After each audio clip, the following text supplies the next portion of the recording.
Abusive husband locked wife out of bedroom because she farted. But she survived and did this.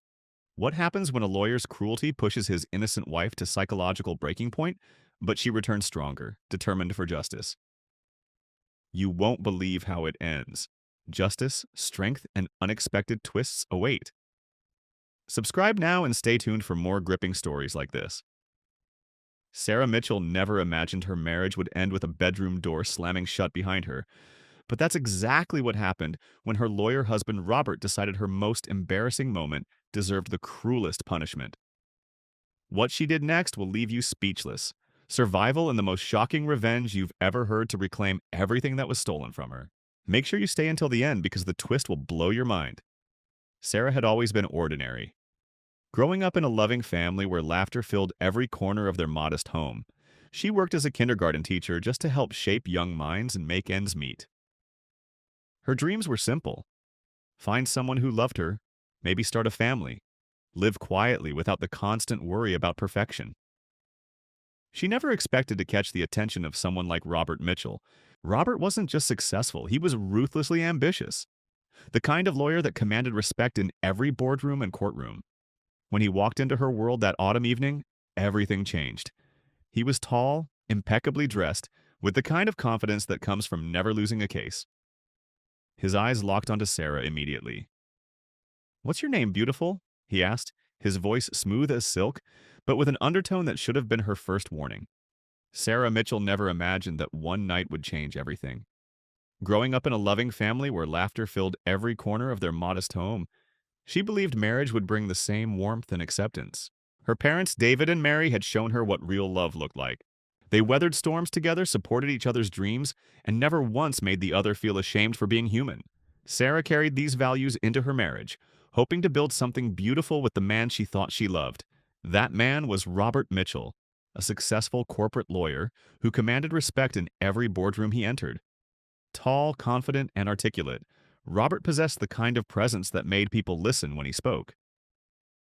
During their courtship, he showered Sarah with expensive gifts, took her to the finest restaurants, and painted pictures of a future filled with luxury and comfort. Sarah, working as a kindergarten teacher at the time, felt swept off her feet by his attention and generosity. Their wedding was everything Sarah had dreamed of. Held at an exclusive country club, with 200 guests witnessing their vows, it seemed like the perfect beginning to their story. Robert looked handsome in his tailored suit, his smile radiating confidence as he promised to love, honor, and cherish her for better or worse. Sarah, radiant in her grandmother's vintage lace gown, meant every word she spoke. She truly believed they were starting a fairy tale. The first few months of marriage felt blissful. Robert provided generously, moving them into a stunning colonial home in an upscale neighborhood.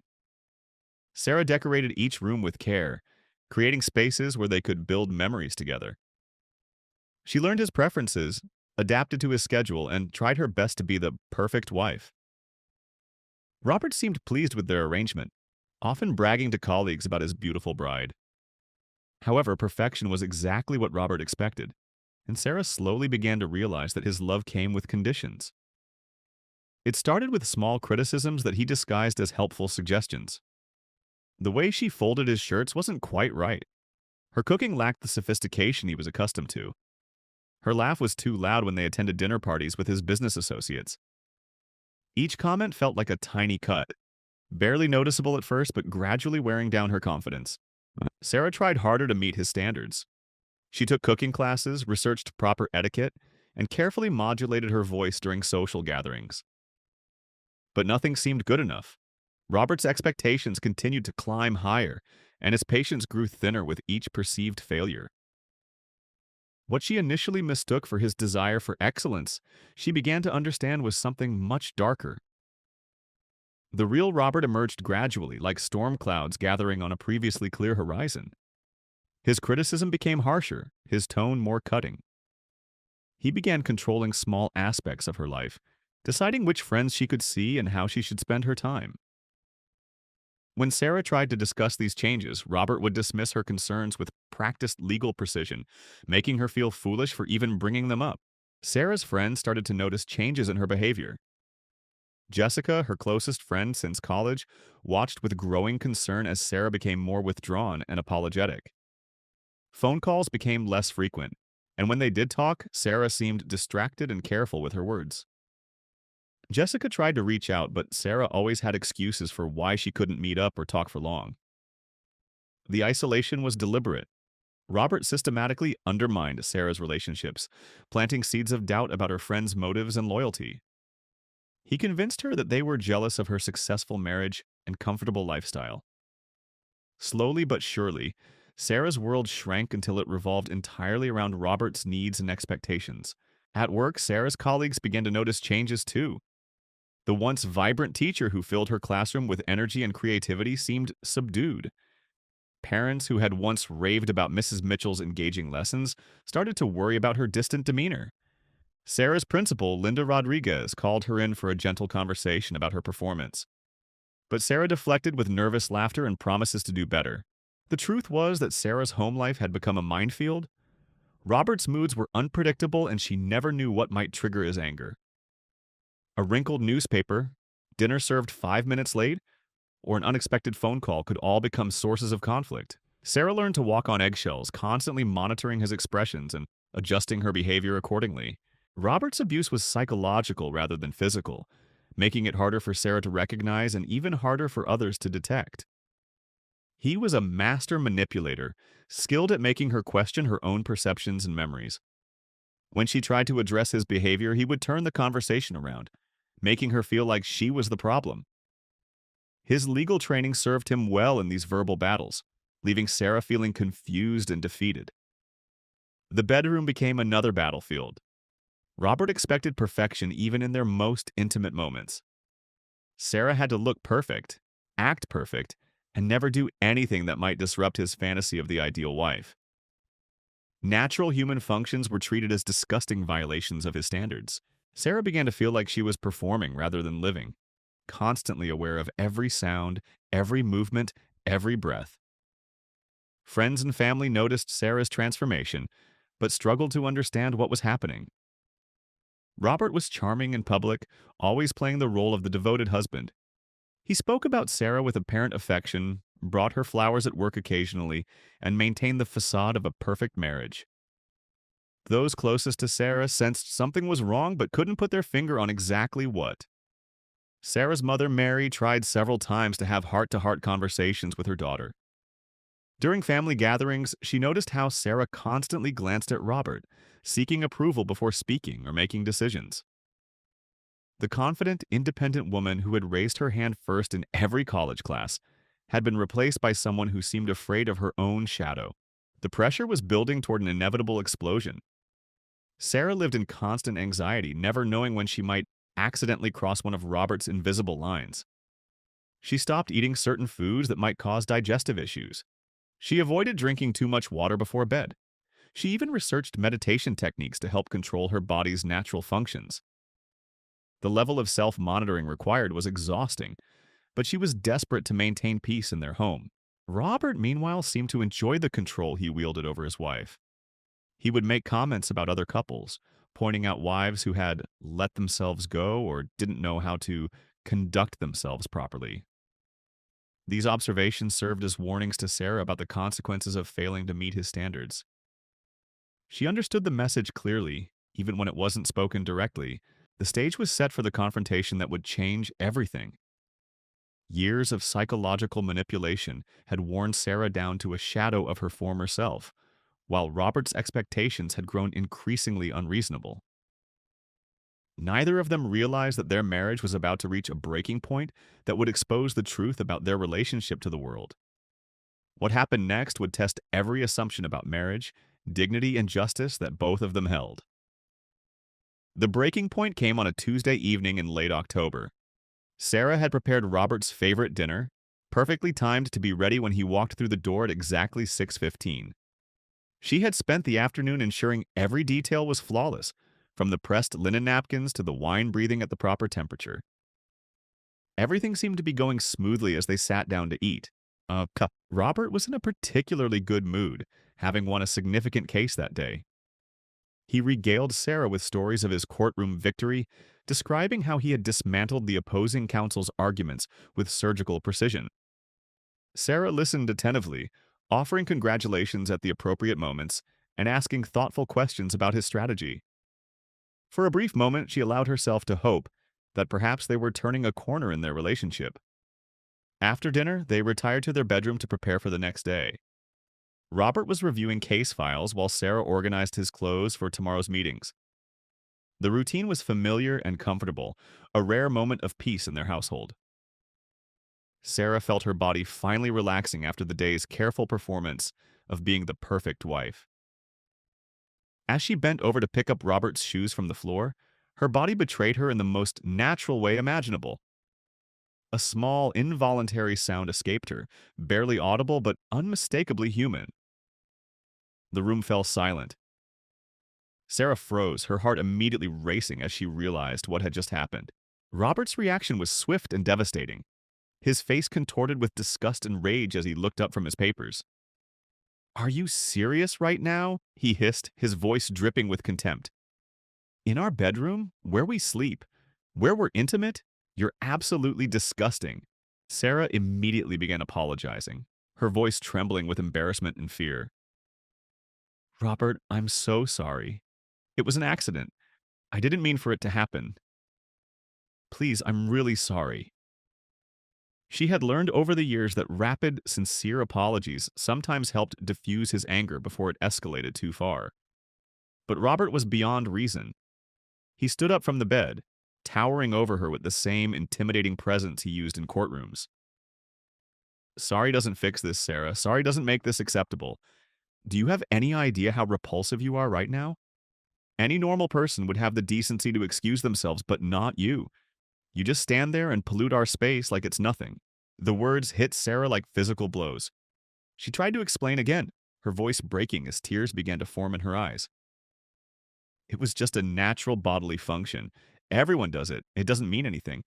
Please don't make this into such a big deal." Robert's eyes blazed with fury at her attempt to rationalize what had happened. "Don't you dare try to justify this disgusting behavior. And don't you dare tell me I'm making too big a deal out of it.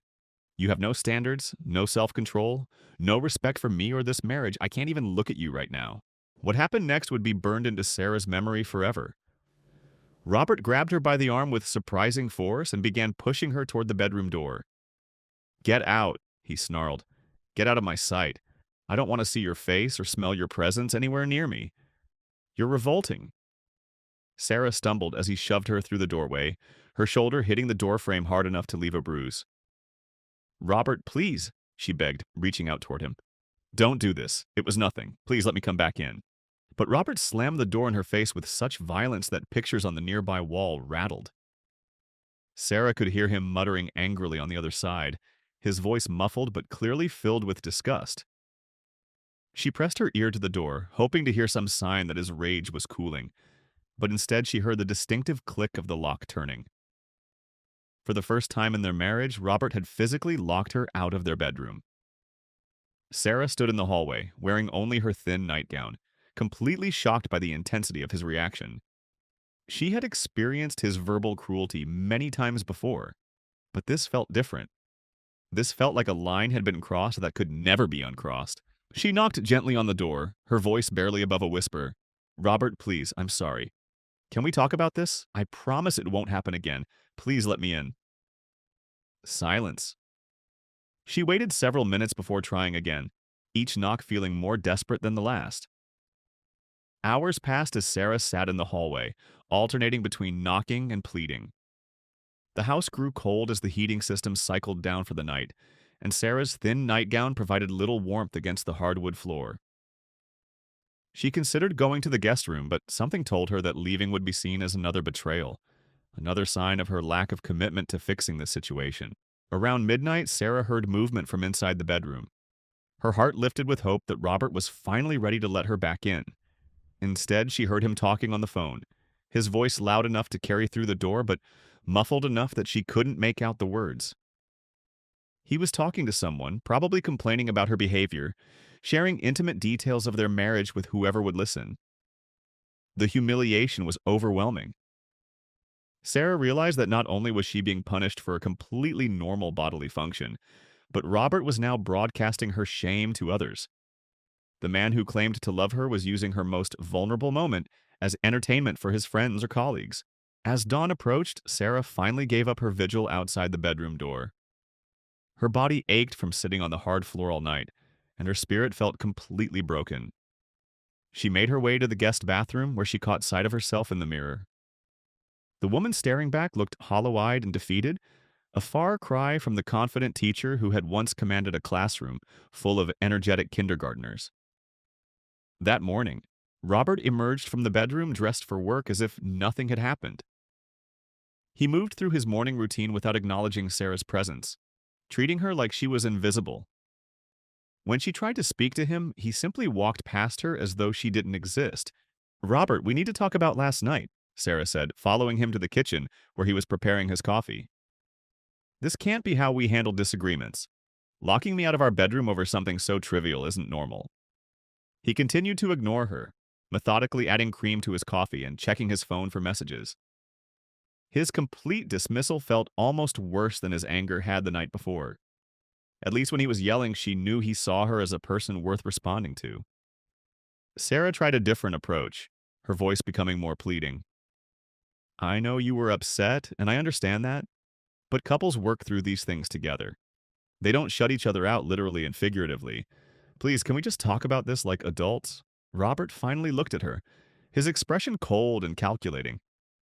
When he spoke, his voice was measured and deliberate, like he was addressing a hostile witness in court.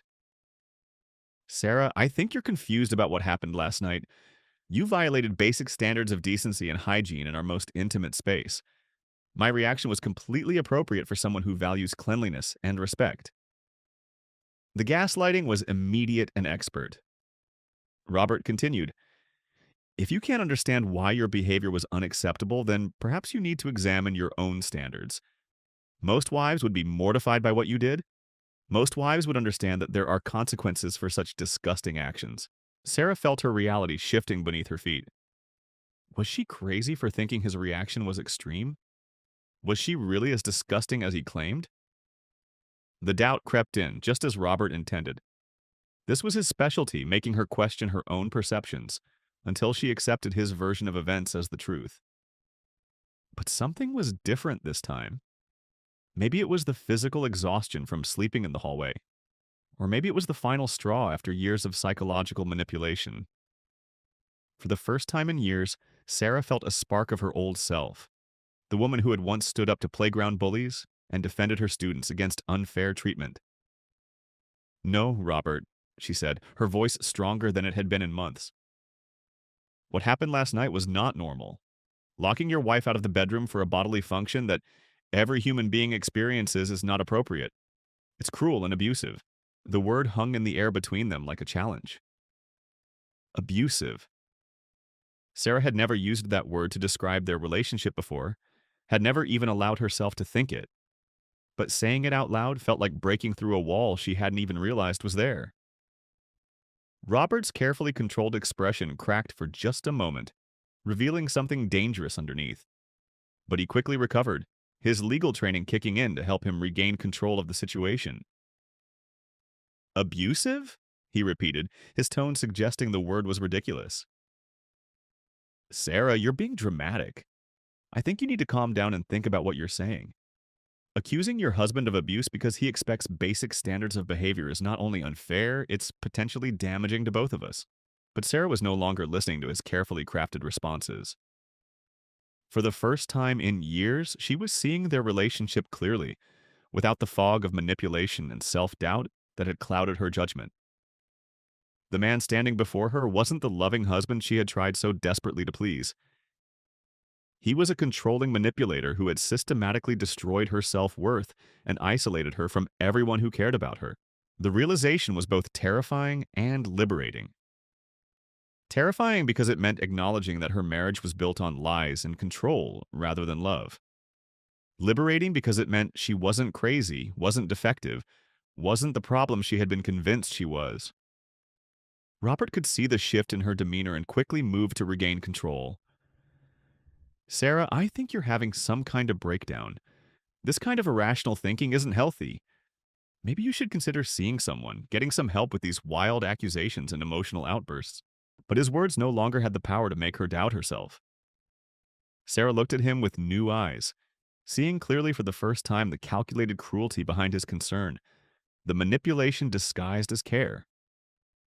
What happened next would determine the course of both their lives forever. Sarah's newfound clarity felt like awakening from a long nightmare. Standing in their pristine kitchen, surrounded by the trappings of their supposedly perfect life, she finally understood the prison she had been living in. The expensive appliances, the carefully curated decor, the life Robert had built around them, it was all designed to control and contain her. That morning, after Robert left for work with his usual dismissive silence, Sarah did something she hadn't done in years. She called in sick to school and spent the day researching. Not recipes or cleaning tips or ways to be a better wife, but something entirely different. She researched emotional abuse, psychological manipulation, and the legal rights of married women. What she discovered shattered any remaining illusions about her marriage. Every tactic Robert used had a name. Gaslighting, isolation, emotional terrorism, financial control. The patterns were so textbook that Sarah felt embarrassed for not recognizing them sooner. But she also felt validated. She wasn't losing her mind. She wasn't defective. She was a victim of systematic psychological abuse. The websites she visited contained stories from other women that could have been written about her own life. The gradual erosion of self-confidence, the walking on eggshells, the constant fear of triggering another episode of rage or contempt. Sarah read testimonial after testimonial, each one confirming what she was beginning to understand about her own situation. One article particularly struck her. It detailed how abusers often escalate their behavior when they sense their victim might be pulling away. The previous night's incident wasn't just about her bodily function. It was about power, control, and Robert's need to remind her of her place in their relationship.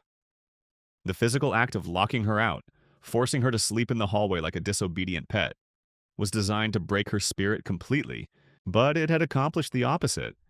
Instead of crushing her remaining independence, it had awakened something Sarah thought Robert had successfully killed. Her sense of self-worth, her understanding of what she deserved, her memory of who she used to be before she became Mrs. Robert Mitchell. Sarah spent hours that day making phone calls she should have made years ago. First, she called her mother, Mary, who immediately heard the difference in her daughter's voice. For the first time in years, Sarah sounded like herself again, not the timid, apologetic woman she had become. "Mom, I need to tell you something about my marriage," Sarah began, her voice steady despite the magnitude of what she was about to reveal. "Robert has been abusing me, not physically, but emotionally and psychologically, for years." Mary's sharp intake of breath was audible through the phone. "Oh, sweetheart, I knew something was wrong. Your father and I have been so worried, but we didn't know how to help. We could see you changing, becoming someone we didn't recognize." The conversation that followed was both heartbreaking and healing. Sarah detailed years of manipulation, control, and psychological torture, while Mary listened with growing horror and anger. When Sarah finished, her mother's response was immediate and unwavering. "You're coming home," Mary declared. "Pack what you need and come home to us. We'll figure out everything else later." But Sarah had already been thinking about what came next, and simply running away wasn't enough. "Mom, I can't just leave. If I do that, Robert wins. He gets to keep living his perfect life while I hide in shame. Other women might end up in his trap. I need to do something more." Next, Sarah called Jessica, her college friend who had been trying to reach out for years. Jessica's relief at hearing from Sarah was overwhelming, but it quickly turned to anger when Sarah explained what had been happening. "Sarah, this is insane. I've been watching you disappear piece by piece, and I felt so helpless. I knew that bastard was controlling you, but I had no idea how bad it really was." Jessica, who worked in marketing for a law firm, immediately offered practical advice.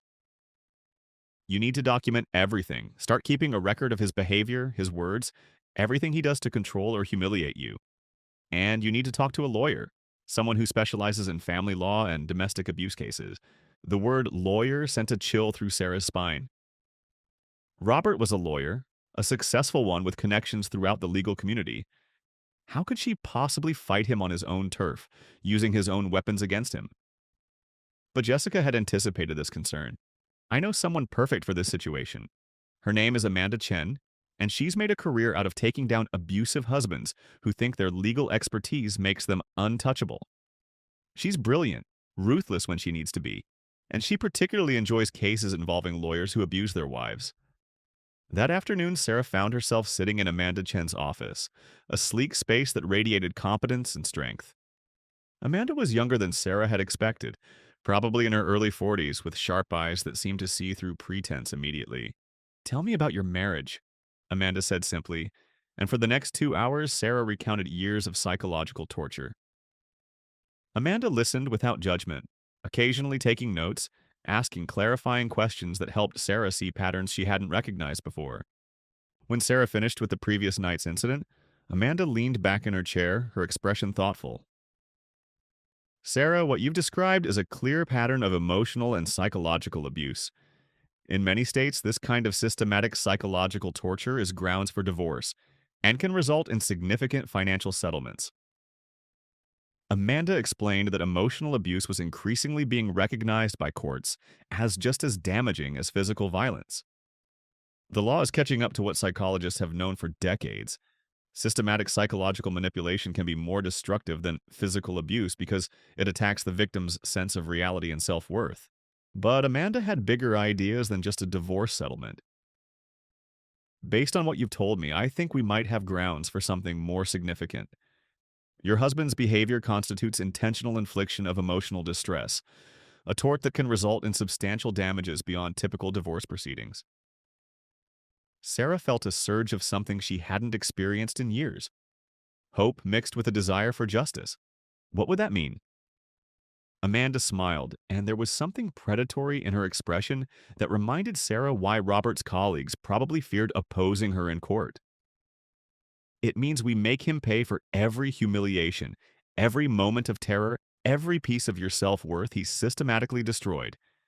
It means we expose his behavior publicly and ensure he faces real consequences for his actions."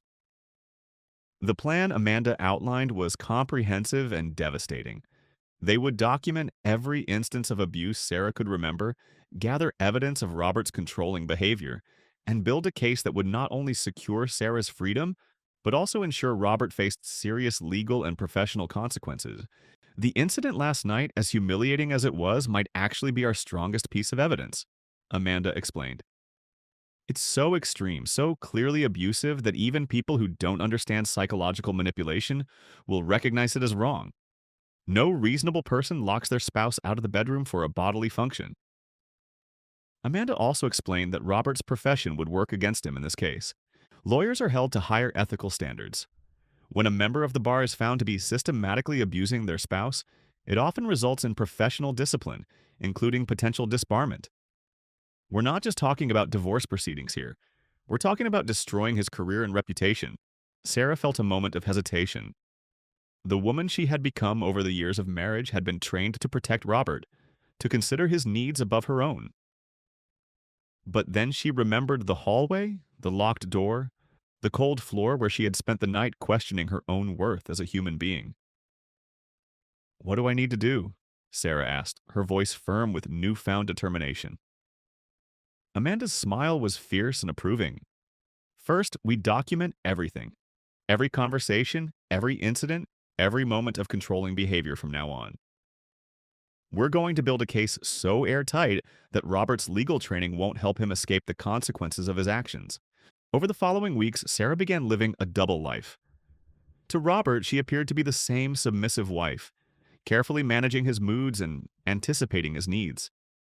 But secretly, she was documenting every instance of abuse, every controlling behavior, every moment of psychological manipulation. The process was both empowering and terrifying. Each recorded incident validated her experience, while also reminding her of the systematic destruction of her self-worth she had endured. Amanda had given her a small recording device, barely larger than a button, that she could activate whenever Robert began one of his tirades. Robert, sensing no change in Sarah's behavior, continued his pattern of abuse with renewed confidence. The bedroom incident seemed to have reinforced his belief that he could treat her however he wished without consequences. His demands became more unreasonable, his criticisms more cutting, his control more absolute. But now Sarah saw it all clearly. Every manipulation technique, every attempt to make her question her own perceptions, every cruel comment designed to diminish her self-worth. She documented it all, building a comprehensive record of psychological torture that would soon be presented in a court of law. The transformation was remarkable. While outwardly maintaining her role as the perfect wife, Sarah was reclaiming her strength, her intelligence, and her sense of justice. The woman who had once cowered in hallways was preparing to take down one of the city's most successful lawyers using his own legal system against him. Robert had no idea that his wife was no longer the broken woman he thought he had created. He had no idea that every cruel word, every manipulation, every moment of abuse was being carefully recorded and would soon be used to destroy everything he had built. The trap was being set, and Robert was walking into it with the arrogant confidence of a man who believed himself untouchable. The evidence Sarah gathered over the following months painted a disturbing picture of systematic psychological abuse that went far beyond what even she had initially realized. Amanda Chen reviewed each recording, each documented incident, each photograph of Sarah's belongings that Robert had destroyed in fits of rage, building a case that would shock even experienced family court judges. Robert's behavior escalated as winter turned to spring. Perhaps sensing some subtle shift in the household dynamic, he became more demanding, more critical, more controlling. Sarah's supposed imperfections became his obsession. The way she arranged items in the refrigerator warranted 20-minute lectures about organization and respect. Her choice of clothing for grocery shopping triggered accusations about her trying to attract other men's attention. One particularly revealing incident occurred during a dinner party Robert hosted for his law firm colleagues. Sarah had spent days preparing, ensuring every detail met his exacting standards. The meal was flawless, the presentation immaculate, the conversation flowing smoothly among their guests. But when Sarah laughed naturally at a colleague's joke, Robert's face darkened with familiar fury. Later that evening, after their guests departed praising the wonderful evening, Robert unleashed his rage. "You made a spectacle of yourself tonight," he hissed, his voice low and venomous. "Laughing like some common woman, drawing attention to yourself like a desperate housewife.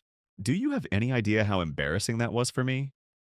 Sarah, now secretly recording, responded calmly. "I was just enjoying the conversation. Everyone seemed to have a good time." Her composed response only fueled his anger further. "Don't you dare defend your disgusting behavior," Robert snapped. "My colleagues were looking at you like you were some kind of entertainment, and you loved every second of it. You're pathetic, Sarah, absolutely pathetic."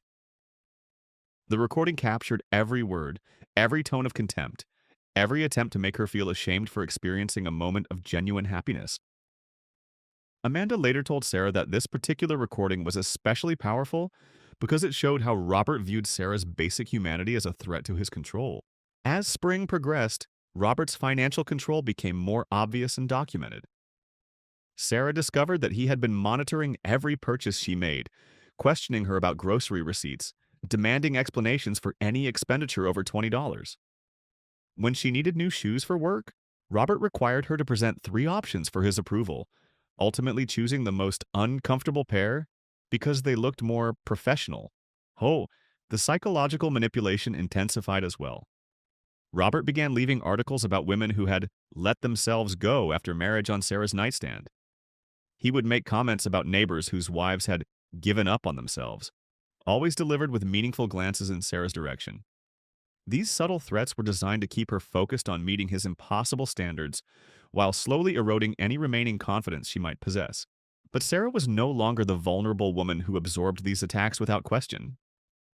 Each cruel comment was noted, each manipulation documented, each attempt to control her behavior recorded for posterity.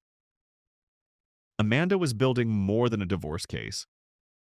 She was constructing a comprehensive portrait of systematic psychological torture that would have serious legal and professional consequences for Robert. The turning point came when Robert crossed a line that even his legal training should have warned him against.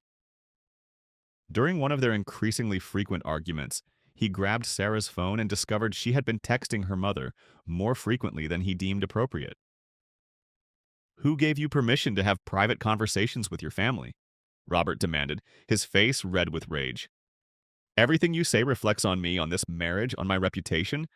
I won't have you spreading our private business to people who don't understand our situation." Go on.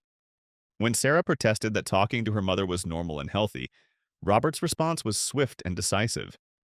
He confiscated her phone, changed all the passwords, and informed her that all communication with family and friends would go through him from now on. "You've proven you can't be trusted to maintain appropriate boundaries," he declared. "Until you demonstrate better judgment, I'll be monitoring all your communications. This is for your own good, Sarah. Someone needs to protect you from your own poor decisions." The isolation was now complete and documented. Amanda explained to Sarah that this level of control over communication was considered a form of imprisonment under many state laws. "He's essentially placed you under house arrest," Amanda observed during one of their secret meetings. This kind of systematic isolation is recognized as a serious form of domestic abuse. Robert's confidence in his control seemed absolute. He began working longer hours, secure in the knowledge that Sarah was completely dependent on him and unable to reach out for help. What he didn't realize was that Sarah had established multiple ways to communicate with her legal team, including a secret email account she accessed from the public library during her carefully planned errands. The evidence continued to accumulate. Robert's treatment of service workers, delivery drivers, and restaurant staff when he was with Sarah revealed a pattern of contempt for people he considered beneath his status. His behavior towards Sarah in public became more openly dismissive as he grew confident that she was too broken to resist or report his actions. During a visit to Sarah's doctor for a routine checkup, Robert insisted on accompanying her into the examination room. When the doctor asked Sarah routine questions about her emotional well-being, Robert answered for her, explaining that she had been going through a difficult period and might not give accurate responses. The doctor, Dr. Patricia Williams, had been treating Sarah for years and noticed the dramatic change in her patient's demeanor. After the appointment, she found an opportunity to speak with Sarah privately when Robert stepped out to move his car. "Sarah, I'm concerned about some changes I've observed," Dr. Williams said carefully. "Are you safe at home? Is there anything you need help with?" Sarah's response was measured but telling. "I'm managing, Dr. Williams. Things are complicated right now, but I'm working on improving my situation." Dr. Williams, trained to recognize signs of domestic abuse, documented the interaction and provided Sarah with resources, including domestic violence hotline numbers disguised as routine health information. This medical documentation would later become crucial evidence in Sarah's case. Robert's legal expertise, which he considered his greatest asset, was actually working against him. His systematic approach to controlling Sarah, his careful documentation of her supposed failures, his methodical destruction of her support systems, all of this created a clear pattern that experienced family law attorneys could recognize immediately. Amanda Chen was particularly excited about one aspect of Robert's behavior that he seemed completely unaware of. "He's creating evidence against himself," she explained to Sarah during one of their covert meetings. "His need to control every aspect of your life is so compulsive that he's documenting his own abuse. Those emails he sends you listing your failures, those text messages criticizing your behavior, those financial records showing his control over every penny you spend. He's building our case for us." The psychological evaluation that Amanda arranged for Sarah provided another crucial piece of evidence. Dr. Michael Harrison, a respected forensic psychologist, spent hours with Sarah documenting the psychological damage caused by years of systematic emotional abuse. "What you've experienced constitutes severe psychological trauma," Dr. Harrison explained. "The systematic erosion of self-worth, the constant fear of triggering anger, the social isolation, these are classic symptoms of prolonged emotional abuse. The damage to your psychological well-being is measurable and significant." His report would later serve as expert testimony, providing clinical validation for what Sarah had experienced and suffered. The document outlined not just the abuse itself, but its lasting impact on Sarah's mental health, her ability to function independently, and her capacity to maintain healthy relationships. As summer approached, Amanda felt confident they had gathered sufficient evidence to proceed. The case file had grown to hundreds of pages, including audio recordings, photographic evidence, financial records, medical documentation, and expert psychological evaluation. The portrait it painted was devastating. Robert has been so systematic in his abuse that he's essentially provided us with a roadmap of his criminal behavior, Amanda observed. Most abusers are careful to avoid creating evidence. Your husband's arrogance and need for control have made him sloppy. Aha! But Amanda wasn't satisfied with simply winning a divorce case. The evidence they had gathered suggested grounds for criminal charges as well as civil litigation that could result in substantial financial damages for Sarah. We're not just ending your marriage, Amanda explained. We're going to destroy his career, expose his behavior publicly, and ensure he pays financially for every moment of suffering he's caused you. This isn't just about justice for you, Sarah. It's about protecting other women from becoming his next victim. The plan was comprehensive and devastating. They would file for divorce while simultaneously pursuing criminal charges for psychological abuse, stalking, and unlawful imprisonment.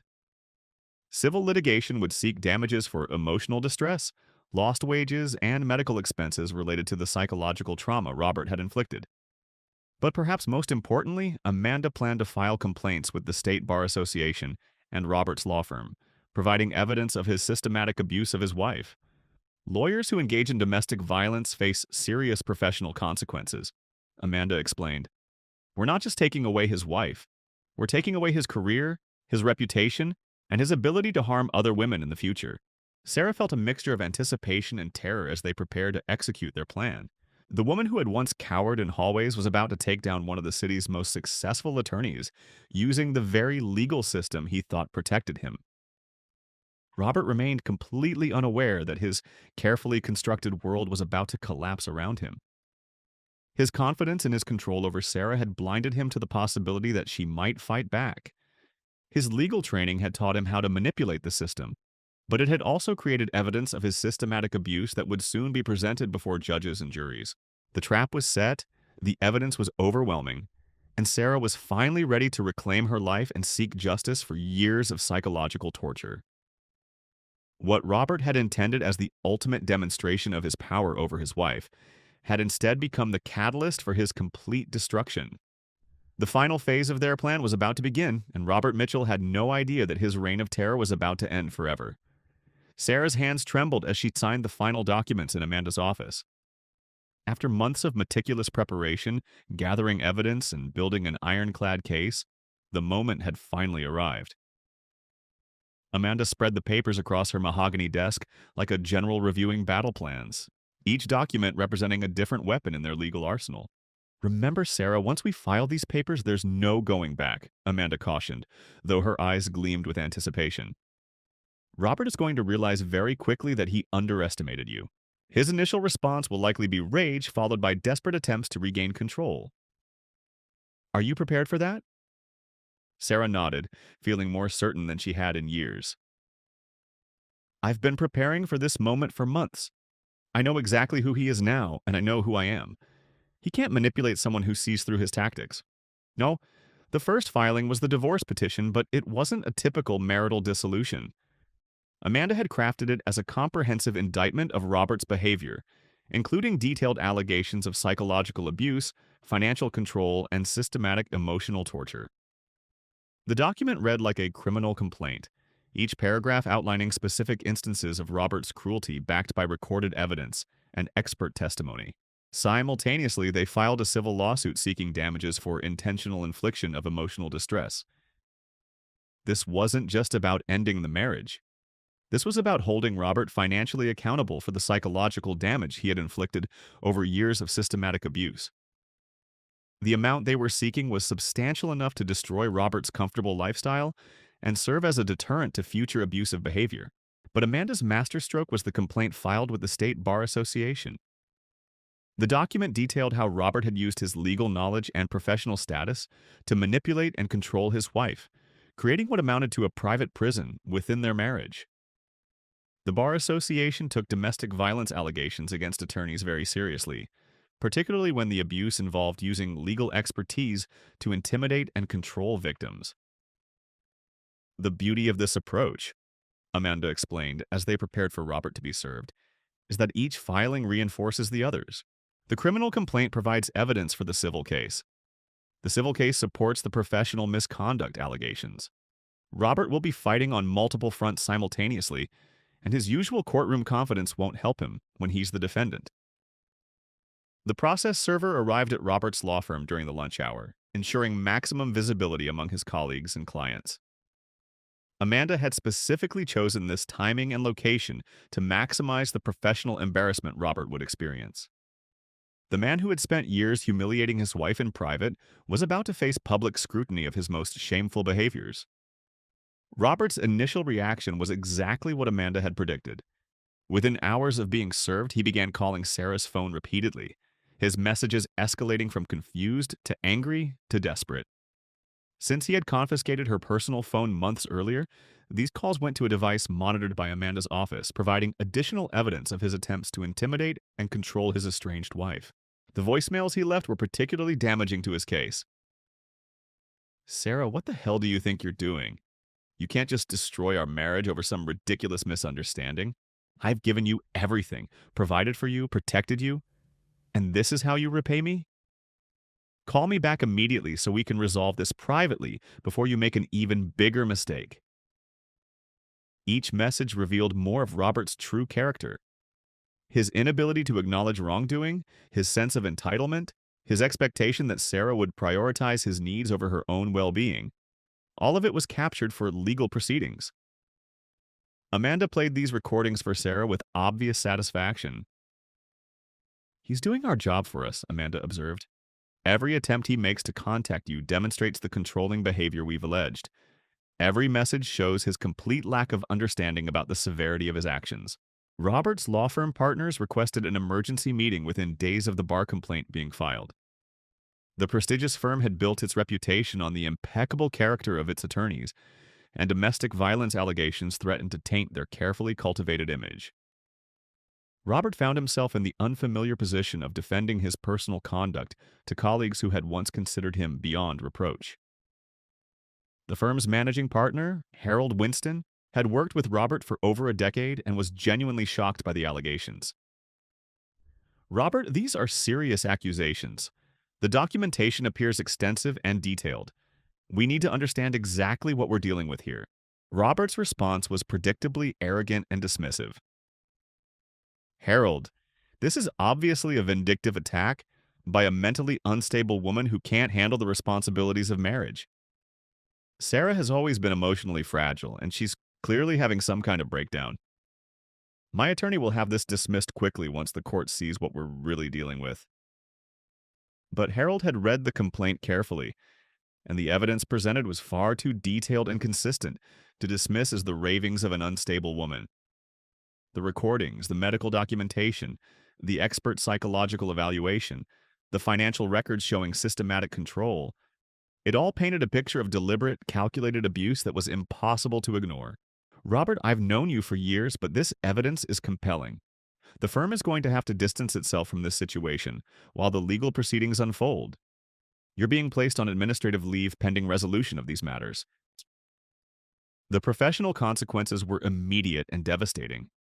Robert's cases were reassigned to other attorneys, his access to firm resources was suspended, and his name was quietly removed from the letterhead.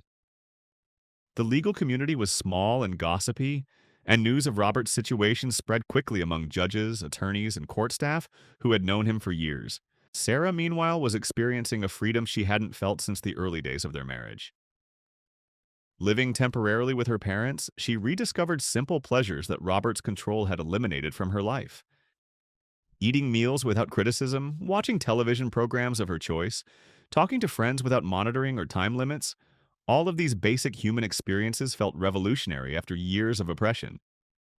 Her mother, Mary, watched her daughter's transformation with a mixture of joy and heartbreak. "Sarah, seeing you smile again, hearing you laugh naturally, it's wonderful but also heartbreaking to realize how much of yourself you lost during those years." Sarah's response revealed the depth of her recovery and the strength she had rediscovered. "Mom, I didn't just lose myself. Robert systematically destroyed the person I used to be piece by piece, year after year." But what he didn't realize is that the foundation of who I am was still there, buried but not broken. Now I'm rebuilding, and this time I'm building stronger. The criminal investigation proceeded parallel to the civil proceedings, and Detective Maria Santos found the evidence package Amanda provided to be unusually comprehensive. Most domestic violence cases relied heavily on physical evidence or witness testimony, but Sarah's case included audio recordings, documented patterns of behavior, and expert analysis that made prosecution much more straightforward. In 20 years of investigating domestic violence cases, I've rarely seen such detailed documentation of psychological abuse, Detective Santos explained to Sarah during their interview. Your systematic approach to gathering evidence has created a prosecutable case that might otherwise have been difficult to prove in court. The detective's investigation revealed that Sarah wasn't Robert's first victim. Interviews with his ex-girlfriend from law school, his former secretary, and even some family members uncovered a pattern of controlling and manipulative behavior that stretched back years. Robert had been perfecting his techniques for psychological manipulation long before he married Sarah. Dr. Patricia Williams, Sarah's physician, provided crucial testimony about the physical manifestations of psychological abuse she had observed during Sarah's medical appointments. The changes in Mrs. Mitchell's demeanor, her obvious anxiety during routine questions, her husband's insistence on answering for her, these are classic signs of domestic abuse that I've been trained to recognize. The medical evidence included documentation of stress-related health issues Sarah had developed during her marriage, including chronic headaches, digestive problems, and sleep disorders that resolved quickly once she left the abusive environment. Dr. Williams' testimony would prove crucial in establishing the serious health consequences of Robert's systematic psychological torture. Robert hired one of the city's most expensive defense attorneys, Marcus Sterling, who specialized in defending professionals accused of domestic violence. Sterling's strategy was predictable but ethically questionable. Attack Sarah's credibility while portraying Robert as the victim of a vindictive ex-wife, seeking financial gain through false accusations. My client is a respected member of the legal community who has been targeted by a mentally unstable woman seeking to destroy his career and reputation, Sterling announced to the press. These allegations are part of a calculated attempt to manipulate the legal system for financial benefit, but Sterling quickly realized he was fighting a losing battle. The evidence against Robert was overwhelming, and attacking Sarah's credibility became increasingly difficult as more witnesses came forward to corroborate her account. Former friends, neighbors, coworkers, and even some of Robert's own colleagues provided testimony supporting Sarah's version of events. Amanda Chen relished the opportunity to cross-examine Robert during depositions. Her preparation was meticulous, and she had studied his personality and behavior patterns extensively through Sarah knew exactly how to trigger his arrogance and controlling Ten's documentation. She didn't seize, getting him to reveal his true character under oath.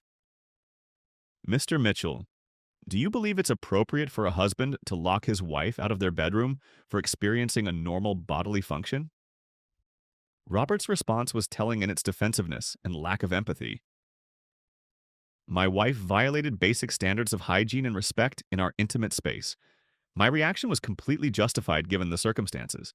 So, you believe forcing your wife to sleep in a hallway on a cold floor was justified because she farted? The blunt question, recorded for legal proceedings, captured Robert's essential character perfectly. His inability to see the absurdity and cruelty of his behavior, his continued justification of psychological torture, his complete lack of empathy for his wife's humiliation, it all demonstrated the systematic abuse Sarah had endured. Amanda pressed further, using Robert's own arrogance against him. Mr. Mitchell, you recorded your wife's supposed failures and criticized her behavior in detailed emails and text messages. Do you consider this normal marital communication? Robert's legal training led him to be defensive rather than reflective. I was trying to help my wife improve herself and meet reasonable standards of behavior. Most husbands would appreciate having such clear guidance about expectations. Each answer Robert gave revealed more about his distorted worldview and his genuine belief that his treatment of Sarah was not only acceptable but beneficial. Amanda was building a case that Robert's abuse wasn't the result of anger or momentary lapses in judgment, but rather a calculated system of control that he considered normal and appropriate. The psychological evaluation ordered by the court provided additional damaging evidence against Robert. Dr. Jennifer Martinez, a forensic psychologist, found clear indicators of narcissistic personality disorder, with particular emphasis on his need to control others and his inability to empathize with his victims. Mr. Mitchell demonstrates classic patterns of psychological manipulation and control, Dr. Martinez testified.